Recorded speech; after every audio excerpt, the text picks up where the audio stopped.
नमस्कार दोस्तों। कभी आपने खुद से पूछा है, क्या मैं अपने ही मन का कैदी हूं? क्या मैं अपनी ही सोच की जंजीरों में जकड़ा हुआ हूं? क्या मैं वाकई में वो जिंदगी जी रहा हूं जो मुझे सुकून दे? हमें से ज्यादातर लोग जवाब देने से पहले रुक जाते हैं। क्यों? क्योंकि कहीं ना कहीं हम सब कुछ ना कुछ पकड़ के बैठे हैं। कोई पुराना गम, कोई अधूरा सपना, किसी अपने की कड़वी बात, या फिर वो गिल्ट जो सालों से मन के किसी कोने में जमा हो चुका है। निक ट्रेंटन की ये किताब हमें ये सिखाती है कि छोड़ना कोई कमजोरी नहीं है, बल्कि ये एक कला है, द आर्ट ऑफ लेटिंग गो। ये किताब हमें सिखाती है कि कैसे अपने ही मन को एक सेफ स्पेस बनाया जाए, जहां डर नहीं हो, नकारात्मक सोच का शोर न हो, और हम अपने दिल की आवाज को साफ साफ सुन सके। छोड़ना मतलब भूलना नहीं है। छोड़ना मतलब ये समझ जाना है कि अब उस बैगेज की हमें और जरूरत नहीं है। और यही किताब की आत्मा है, फ्रीडम फ्रॉम इमोशनल बर्डन। तो चलिए आज हम ये ब्यूटीफुल जर्नी शुरू करते हैं, अपने अंदर झांकने की, अपने डर को पहचानने की, और फिर धीरे धीरे उन्हें छोड़ने की। अध्याय 1, मन का भार और उसे हल्का करने की शुरुआत। मन भी एक रूम की तरह होता है। अगर उसे रोज साफ ना किया जाए तो धूल और गंदगी जमा होती जाती है। इस अध्याय में निक हमें हमारी सबसे बड़ी एनिमी से मिलवाते हैं, हमारा ओवरथिंकिंग माइंड। वो माइंड जो हमेशा किसी ना किसी थॉट स्पाइरल में फंसा रहता है। सोचिए, आप रात को सोने जाते हैं और दिमाग अचानक पूछता है, क्या मैंने बॉस को सही जवाब दिया? अगर जॉब चली गई तो क्या होगा? कल प्रेजेंटेशन बिगड़ गया तो? और फिर शुरू होता है एक एंडलेस चेन रिएक्शन जो आपकी नींद, आपका पीस और आपका फोकस सब चुरा लेता है। निक कहते हैं इसका सल्यूशन है ब्रेन डंपिंग। हमें अपनी सोच को अपने अंदर घुमाने की बजाय कागज पर निकालना चाहिए। जैसे ही आप पेन उठाते हैं और अपनी फीलिंग्स, थॉट्स और वरीज लिखना शुरू करते हैं, आपका मन उन्हें एक ऑब्जेक्ट की तरह देखने लगता है। अब वो थॉट आपका हिस्सा नहीं रह जाता, वो बस एक शब्द बन जाता है, एक सेंटेंस, एक कहानी जिसे आप ऑब्जर्व कर सकते हैं। ये प्रोसेस हमें मेंटल क्लैरिटी देती है, हमें अपने इमोशंस को हैंडल करने की शक्ति देती है। लेकिन यहां एक ट्विस्ट है, सिर्फ लिखना काफी नहीं है, हमें उन्हें जज किए बिना पढ़ना भी सीखना होगा। निक इसे कहते हैं नॉन जजमेंटल ऑब्जर्वेशन। मतलब जब आप पढ़ते हैं, मैं खुद को बेकार समझता हूं, तो आप ना रोते हैं, ना गिल्ट फील करते हैं, आप बस देखते हैं, अरे ये तो मेरे अंदर की पुरानी प्रोग्रामिंग है, किसी ने कभी कहा होगा और मैंने उसे सच मान लिया। इस तरह की सेल्फ डिस्टेंसिंग से हम अपने थॉट्स के गुलाम नहीं रहते, हम ऑब्जर्वर बन जाते हैं। अब इमेजिन कीजिए, आपने अपने नेगेटिव थॉट्स को पहचान लिया, उन्हें ऑब्जर्व कर लिया, और अब आप उन्हें एक मुस्कान के साथ कह सकते हैं, thank you but I don't need you anymore. कई बार हम अपने पास्ट में इतने उलझे होते हैं कि हमें एहसास ही नहीं होता कि वो अब हमारे लिए जरूरी नहीं है।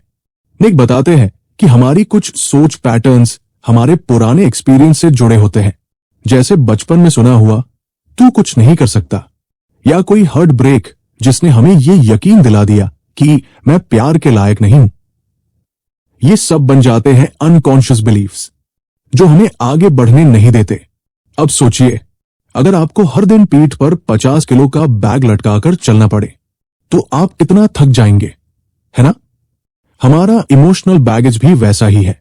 जब तक हम उसे कॉन्शियसली ना उतारें, हम खुलकर ना जी सकते हैं, ना आगे बढ़ सकते हैं।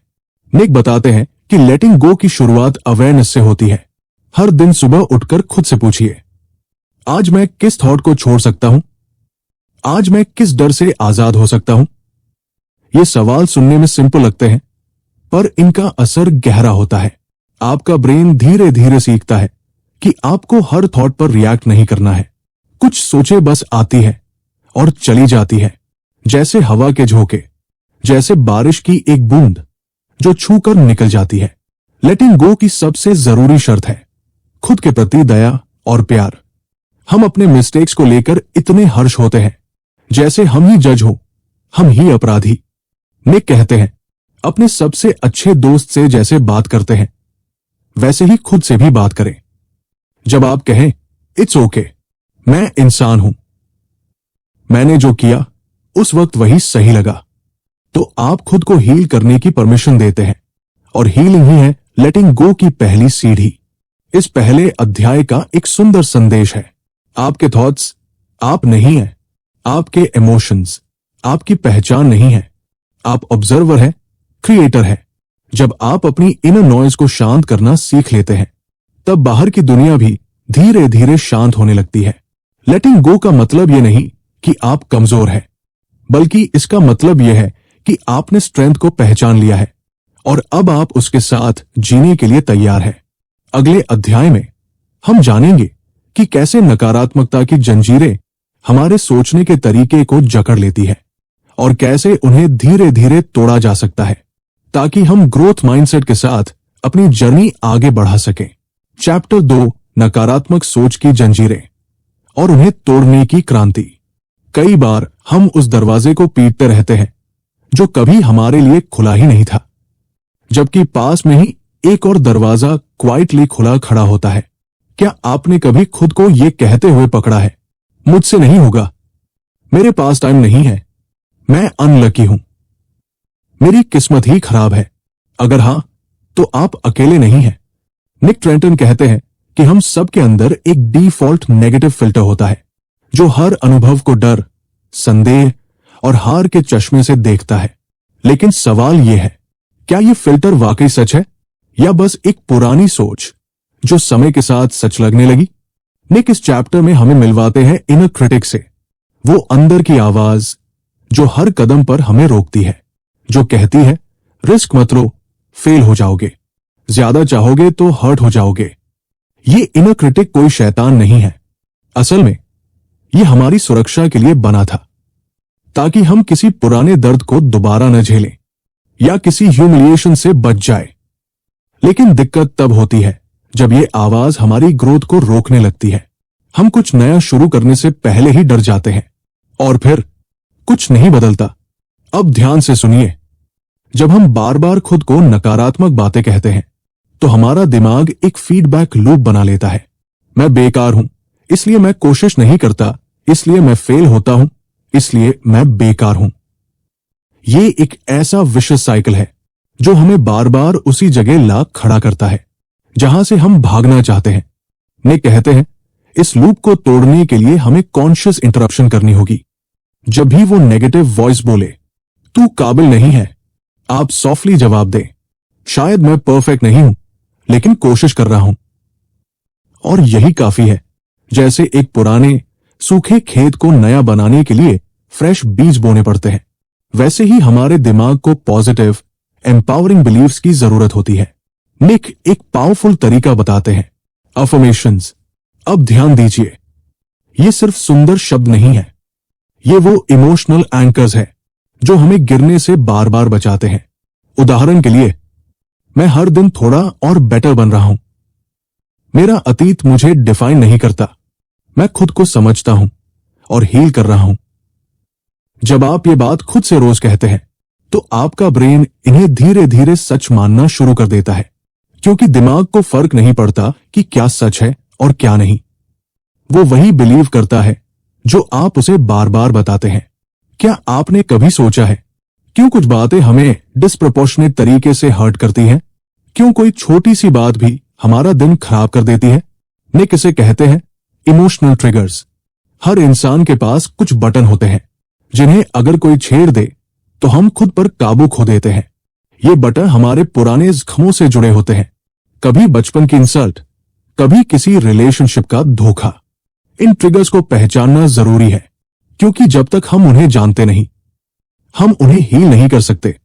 निक सलाह देते हैं, जब भी कोई इमोशन आपको डिस्टर्ब करे तो खुद से पूछिए, ये फीलिंग कहां से आ रही है?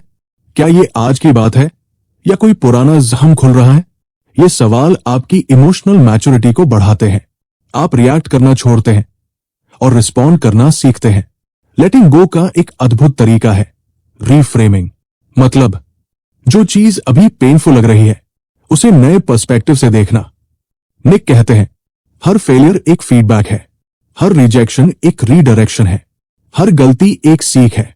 जब आप अपनी कहानी को नया मीनिंग देना शुरू करते हैं तो आप खुद को उस दर्द से आजाद कर देते हैं जो अब तक आपके अंदर दबा हुआ था। इस अध्याय का एक इमोशनल हिस्सा है फॉरगिवनेस। हम सालों तक किसी की हर्टफुल बात को पकड़ के रखते हैं और सोचते हैं जब वो माफी मांगेगा तभी मैं ठीक हो पाऊंगा। लेकिन सच ये है, हम जिसे माफ नहीं करते उसका असर हमारे अंदर चलता रहता है।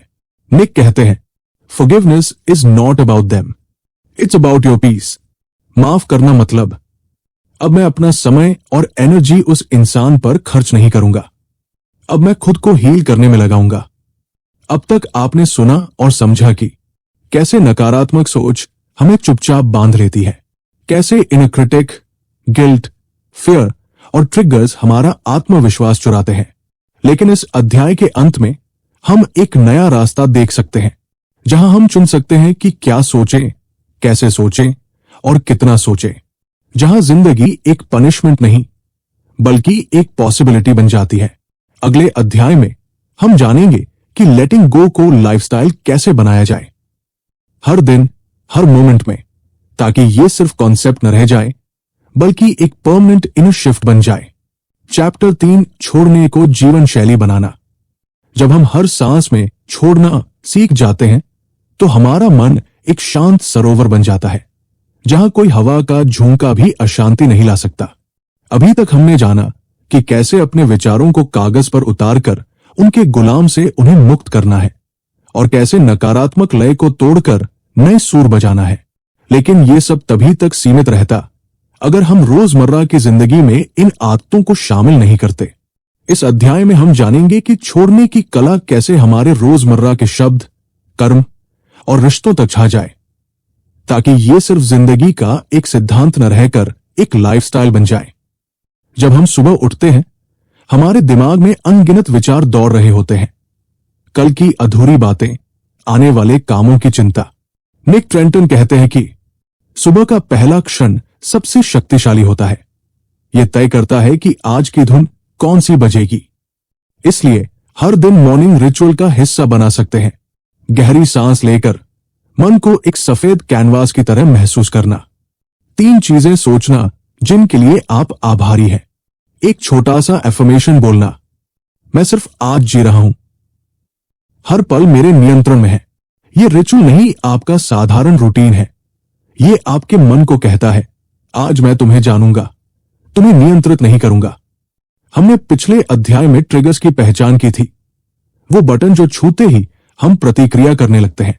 अब उन्हें अलर्ट्स में बदलना है।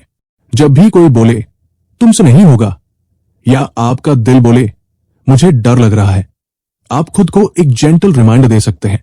अलर्ट, ये मेरी पुरानी प्रोग्रामिंग है, मैं बाहर से रिएक्ट नहीं करूंगा। एक छोटा सा पॉज और भीतर की दया। यह पॉज आपको अलाउ करता है कि आप उस पल की ऊर्जा महसूस करें, उसे जज न करें और फिर कॉन्शियसली रिप्लाई करें, मैं इसमें ग्रो कर सकता हूं। रिश्ते हमारी खुशी के स्तंभ होते हैं, लेकिन अक्सर वही रिश्ते हमारी चिंता के बीज भी बो देते हैं। कोई पुराना झगड़ा, कोई अधूरी बात, कोई एक्सपेक्टेशन। निक कहते हैं कि छोड़ना रिश्तों को खत्म करना नहीं बल्कि उन्हें शुद्ध करना है। कैसे? नॉन वायलेंट कम्युनिकेशन अपनाकर। जब कोई टिप्पणी आपको हर्ट करे तो गुस्सा होने के बजाय पूछिए, तुमने ऐसा क्यों कहा? क्या तुम्हें मुझसे कोई उम्मीद थी? बाउंड्रीज बसाना सीखिए। बिना गिल्ट के कहें, मुझे इस टॉपिक पर बात नहीं करनी। यह रिश्ते को तोड़ता नहीं बल्कि दोनों पक्षों को रिस्पेक्ट और क्लैरिटी देता है। बड़ा परिवर्तन छोटे छोटे स्टेप से आता है। हर दिन चुनिए एक लेटिंग गो मोमेंट। जब कोई ट्रैफिक में गालियां दे तो आप इनर स्माइल के साथ सोचें, उसे पीस की जरूरत है। जब कोई ईमेल क्रिटिसाइज करे तो पहले अपनी श्वास पर ध्यान दे, फिर रिप्लाई करें। जब कोई पुरानी याद सताए तब उसे सॉफ्टली याद करें, मैंने इसे एक्सपीरियंस किया, अब मैं आगे बढ़ रहा हूं। ये छोटे झटके, हर्ट हो रहा है, क्रोध आ रहा है, उन पर जेंटल अटेंशन के साथ प्रतिक्रिया देना सीखते हैं। हम अपना शरीर छोड़ने का अभ्यास क्यों नहीं करते? माइंडफुल ईटिंग, खाने में पूरी तरह उपस्थित होना, जायके को महसूस करना, गहरी सांस लेना, हर चबाने पर धन्यवाद कहना। माइंडफुल मूवमेंट, सुबह थोड़ी स्ट्रेचिंग या शॉर्ट वॉक, जहां आप हर मसल को ऑब्जर्व करें, टेंशन को नोटिस करें और छोड़ें। इन गतिविधियों से हम सीखते हैं, हर सेंसेशन आती है, महसूस होती है और चली जाती है। ठीक उसी तरह हमारे इमोशंस भी। आज के समय में स्क्रीन की नोटिफिकेशंस हमारे दिमाग की कांस्टेंट नॉइज है। निक सुझाव देते हैं, हर दिन 1 घंटा नो फोन जोन रखें। नोटिफिकेशन सेटिंग से केवल जरूरी अलर्ट्स छोड़े, बाकी को म्यूट करें। जब हम फोन को एक साइलेंट ऑब्जर्वर बनाते हैं तो हम खुद के साथ जुड़ते हैं, बिना किसी एक्सटर्नल अर्जेंसी के। हर रविवार शाम को एक छोटा सेशन रखें। इस हफ्ते मैंने क्या छोड़ा? कौन सी नेगेटिव बिलीफ मुझे अभी भी पकड़ रही है? अगले हफ्ते मैं क्या नया प्रैक्टिस करूंगा? इन सवालों से आप एक ऑब्जर्वर की तरह अपने प्रोग्रेस को देख पाएंगे और जिस चीज पर फिर से काम करना हो उसे पहचान पाएंगे। लेटिंग गो का सफर अकेले आसान नहीं होता। निक कहते हैं, जब हम किसी नेक साथी के साथ चलते हैं तो रास्ता भी आसान दिखता है। किसी दोस्त, पार्टनर या कोच को अपनी डेली प्रैक्टिसेस के बारे में बताइए। महीने में 1 बार जुड़िए, एक दूसरे की ग्रोथ सेलिब्रेट कीजिए और जो चैलेंजेस थे उन पर समझदारी से बात कीजिए। सबसे बड़ा बदलाव छोटे छोटे जीतों से आता है। पहली बार आपने रिएक्ट नहीं किया जब कोई गाली दी, आपने ईमेल भेजने से पहले पॉज लिया, आपने पुराने गिल्ट को एक्सेप्ट किया और जाने दिया। इन छोटे मोमेंट्स पर खुद को धन्यवाद कहना न भूलें। गुड जॉब, आपने ये किया और ये बड़ी बात है। इस अध्याय में आपने देखा कि कैसे हम लेटिंग गो को हर सुबह के रिचुअल्स में, इमोशनल ट्रिगर्स के अलर्ट्स में, रिश्तों की समझ में, छोटे छोटे मोमेंट्स में, माइंडफुल ईटिंग और मूवमेंट में, डिजिटल डिटॉक्स में, वीकली रिफ्लेक्शन में, दोस्ती और कम्युनिटी में और स्मॉल विन्स को सेलिब्रेट करके एक जीवन शैली बना सकते हैं। जब ये सब प्रैक्टिसेस आपकी दिनचर्या का हिस्सा बन जाएंगी तो आपका मन एक शांत सरोवर की तरह स्थिर रहेगा, जहां अतीत की लहरें उड़ जाएंगी और भविष्य की अनिश्चितताएं डर नहीं दिखाएंगी। चैप्टर 4, बाहर की दुनिया को भी शांति का आवाज बनाना। जब हमारे चारों ओर का माहौल शांत और सुव्यवस्थित होता है तब हमारा मन भी अस्थायी शोर से ऊपर उठकर एक गहन शांति में उतर आता है। जब हम छोड़ने का अभ्यास सिर्फ अपने भीतर तक सीमित रख लेते हैं तो बाहरी माहौल अक्सर हमारी मेहनत पर पानी फेर देता है। पुरानी यादों से भरी तस्वीरें, अनचाहे नोट्स, अव्यवस्थित कमरे, ये सब हमारे मन में फिर वही खलल डालते हैं जिसका हमने बारीकी से इलाज किया था। इस अध्याय में हम जानेंगे कि कैसे अपने घर और आसपास का वातावरण इस प्रक्रिया का साथी बन सकता है, न कि बाधक। सबसे पहले अपने रहने की जगह को एक सॉफ्ट जोन की तरह महसूस करना होता है। किचन, बेडरूम या वर्क डेस्क, जहां भी आप समय बिताते हैं, वहां एक कोमल ऊर्जा होनी चाहिए जो आपको आराम दे। इसका मतलब है कि फालतू सामानों से छुटकारा पाना, उन वस्तुओं को संभाल कर रखना जो आपको खुशी और इंस्पिरेशन देती है, और एक ऐसी व्यवस्था बनाना जो झंझट से नहीं बल्कि सुकून से भरपूर हो। जब हम अपनी चीजों को एक पर्पस के साथ व्यवस्थित करते हैं तो हमारा दिमाग भी असमंजस से ऊपर उठकर एक तयशुदा रिदम में आ जाता है। दूसरी महत्वपूर्ण बात है रंग और प्रकाश का चयन। रिसर्च बताती है कि हल्के, शांत रंग, चाय की हल्की ठंडापन देने वाली पेस्टल टोन या हल्की ग्रे और बेज हमारे मन को शांत करते हैं। वहीं प्राकृतिक रोशनी का भरपूर इस्तेमाल हमारे सर्केडियन रिदम को संतुलित रखता है, जिससे हमारी एनर्जी और मूड दोनों सकारात्मक रहते हैं। जब सुबह की हल्की धूप सीधे खिड़की से आती है तो उसमें एक नई उम्मीद की खुशबू होती है जो आपके दिन की शुरुआत एक प्राकृतिक हाई से कर देती है। तीसरी चीज है ध्वनि का ध्यान रखना। अनचाहे शोर को मिनिमाइज करने के लिए आप व्हाइट नॉइज मशीन या धीरे से बजने वाली इंस्ट्रूमेंटल धुन का सहारा ले सकते हैं। घर में ऐसे कोने बनाइए जहां आप हेडफोन्स लगाए बिना भी शांति महसूस कर सकें। वहां आप आराम से मेडिटेशन कर सकते हैं या कुछ श्वास आधारित एक्सरसाइजेस कर सकते हैं। जब हमारे अंदर और बाहर दोनों जगह धीमी, नियंत्रित हवा की चाल सी व्यवस्थित ध्वनियां होती है, तब हमारा मन बिना संघर्ष के आराम में उतर जाता है। चौथा, प्रकृति के तत्वों को अपनी जगह में शामिल करना। एक छोटा सा पौधा, मिट्टी की खुशबू या फिर कमरों में रखी सुगंधित मोमबत्ती, ये सभी चीजें हमारी आत्मा को धरती की कोमलता से जोड़ती है। निक ट्रेंटन बताते हैं कि जब हम एक छोटे से ग्रीन लीफ को देखते हैं तो उसे पानी देते हैं या उसकी देखभाल करते हैं तो हमारा अंदर का नर्चरिंग इंस्टिंक्ट जाग उठता है। इससे हम खुद को भी नर्चर कर पाने के लिए प्रेरित होते हैं। इसके परिणाम स्वरूप हम मानसिक रूप से भी हल्के महसूस करते हैं। पांचवा, आपका डिजिटल स्पेस भी उतना ही महत्वपूर्ण है जितना फिजिकल स्पेस। अगर आपके फोन या कंप्यूटर के डेस्कटॉप पर अनगिनत फाइल्स बिखरी पड़ी हो तो आपका मन भी एक अनदेखी सफाई के बोझ तले दबा रहेगा। इसलिए थोड़ी सी डिसिप्लिन के साथ जरूरी फाइल्स को फोल्डर्स में रखिए, अनयूज्ड ऐप्स को अनइंस्टॉल करिए और ईमेल इनबॉक्स में केवल वही मैसेजेस बचाइए जिनका सीधा असर आपके गोल्स पर हो। एक ऑर्गेनाइज्ड डिजिटल एनवायरनमेंट आपके मन को अनस्टक करने में बड़ी मदद करता है। एक और सटल लेकिन पावरफुल प्रैक्टिस है सेंट एंकरिंग। आप एक ऐसा खुशबूदार स्प्रे या एसेंशियल ऑयल चुन सकते हैं जिसे आप सिर्फ रिलैक्सेशन या लेटिंग गो के पलों में ही स्प्रे करें।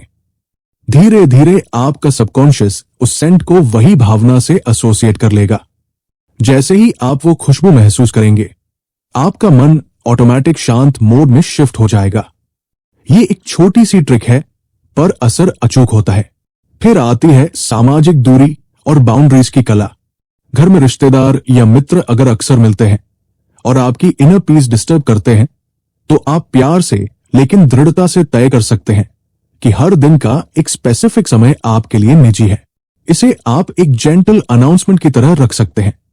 शाम का 1 घंटा मैं ध्यान और रिफ्लेक्शन के लिए रखता हूं।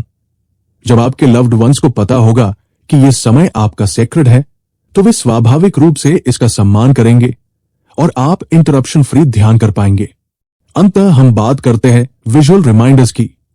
कुछ ऐसे शब्द या पिक्चर्स जो आपको रोजाना प्रेरित करें। आपके स्टडी टेबल पर एक छोटा सा फ्रेम हो सकता है जिस पर लिखा हो I release what no longer serves me या फिर आज का दिन मेरी नई शुरुआत है। ये रिमाइंडर्स सबकॉन्शियस में बार बार उस पॉजिटिव बिलीफ को इंजेक्ट करते रहते हैं जिससे आपका माइंड ड्रिफ्ट नहीं होता। जब आपका बाहरी वातावरण इन सभी तरीकों से सपोर्ट कर रहा होगा तो आपके अंदर की मेहनत कहीं निखर कर सामने आएगी।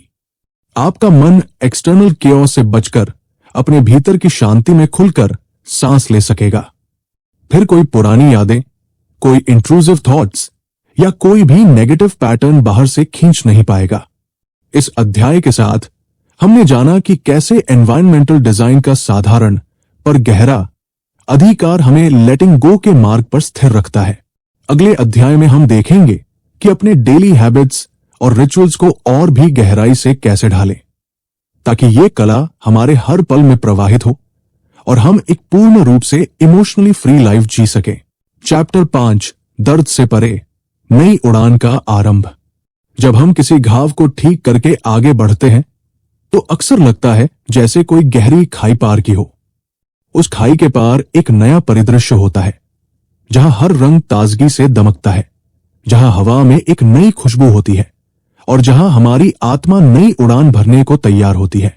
इस अंतिम अध्याय में हम सीखेंगे कि कैसे अपने पुराने दर्द को गले लगाकर उसे अपनी ताकत बना लें और कैसे हम एक अनस्टॉपेबल जर्नी की ओर कदम बढ़ाएं। सबसे पहले हमें यह स्वीकारना होगा कि दर्द हर इंसान की हिस्सेदारी है। कोई भी जीवन पूरी तरह से स्मूथ नहीं होता।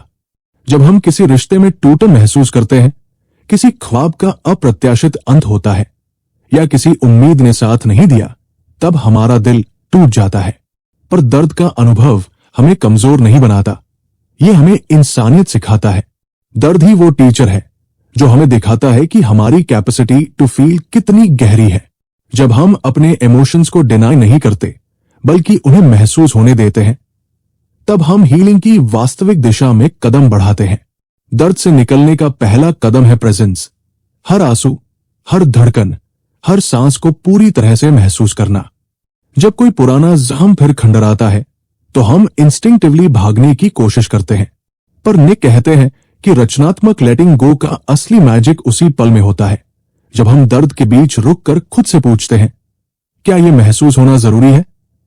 इसी सवाल से होती है वास्तविक अवेयरनेस। दर्द आने दीजिए, उसे गहराई से महसूस कीजिए, पर उसके साथ एक कदम दूरी बनाकर रखिए, जैसे कोई ऑब्जर्वर। जब आप देखते हैं कि दर्द आपके अंदर उठता है तो आप उससे डरेंगे नहीं, आप उसे एक नेचुरल सेंसेशन की तरह स्वीकार करेंगे।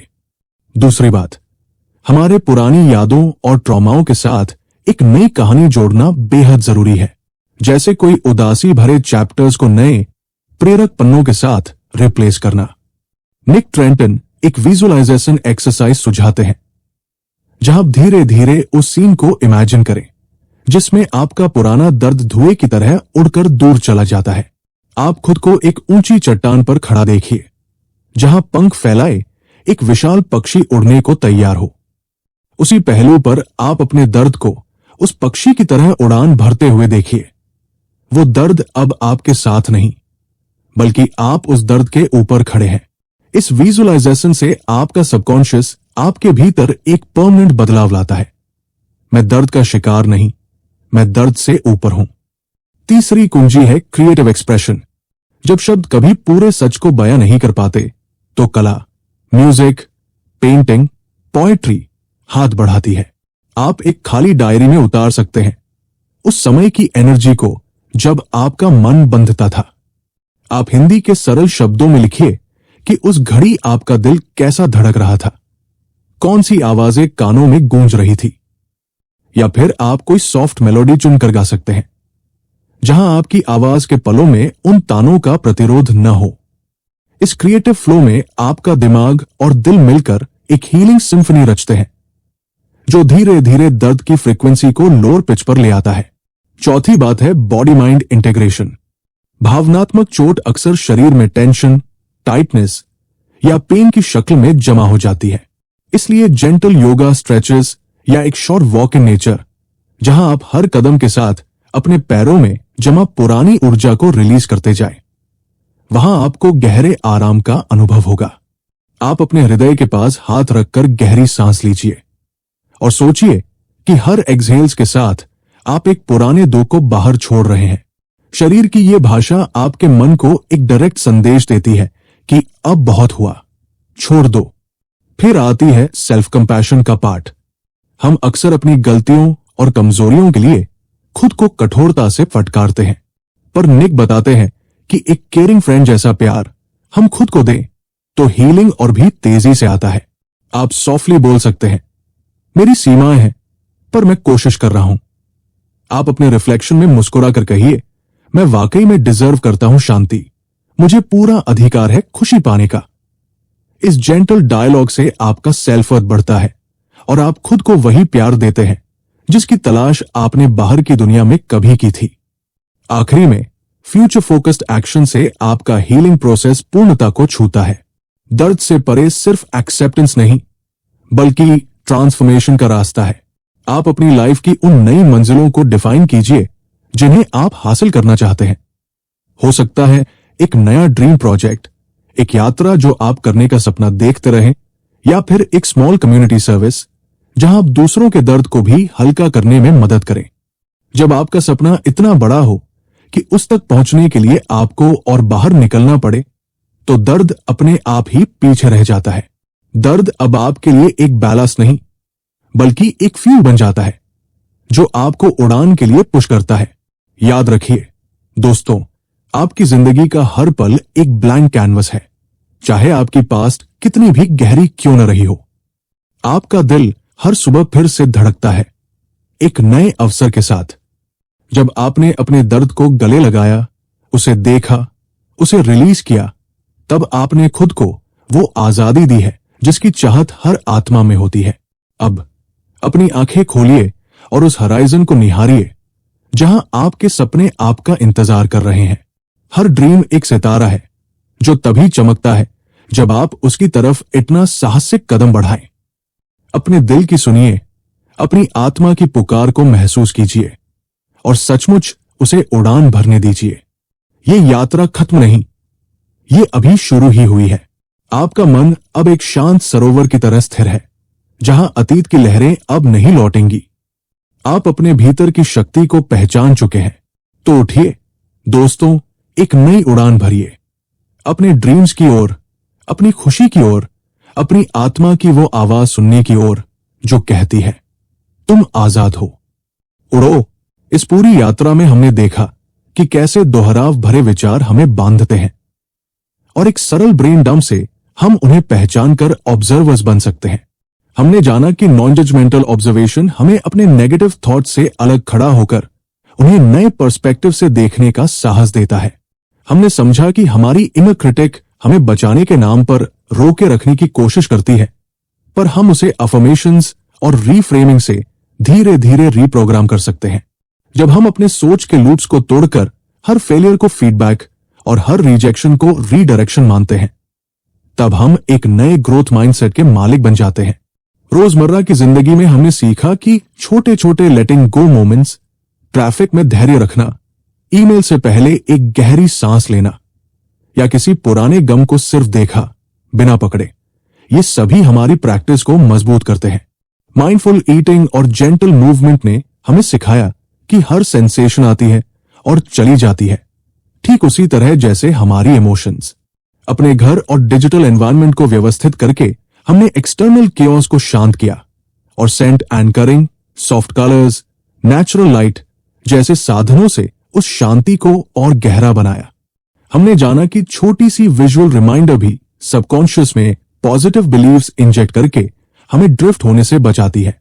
जब हमने अपने दर्द को महसूस किया, उसे छोड़ने के लिए क्रिएटिविटी का सहारा लिया, जेंटल योगा और बॉडी माइंड इंटीग्रेशन की तकनीक अपनाई, तब हमने पेन को बैलास्ट नहीं बल्कि फ्यूल बना लिया। सेल्फ कंपैशन की जेंटल आवाज ने हमें याद दिलाया कि हम इम्परफेक्ट होने के बावजूद डिजर्व करते हैं एक फ्री और जॉयफुल लाइफ। अंत में हमने अपने फ्यूचर फोकस्ड एक्शन के सपने संजोए, वे ड्रीम्स जो हमें दर्द से ऊपर उठाकर नई ऊंचाइयों की ओर ले जाएंगी। यही लेटिंग गो की सच्ची जादूगरी है। जब हम पुराने भार छोड़ देते हैं तो हमारी आत्मा लाइट होती है और हम अपनी लाइफ की असली उड़ान भर पाते हैं। अगर आपको यह ऑडियो बुक समरी पसंद आई हो तो कृपया हमारे चैनल को सब्सक्राइब कीजिए, वीडियो को लाइक कीजिए और अपने विचार कमेंट में जरूर शेयर कीजिए। आपकी फीडबैक और सपोर्ट से हमें और भी बेहतर कंटेंट बनाने की प्रेरणा मिलती है। धन्यवाद। और याद रखिए, आपकी जर्नी अभी शुरू ही हुई है। उड़ान भरिए और अपनी इनर फ्रीडम का आनंद लीजिए।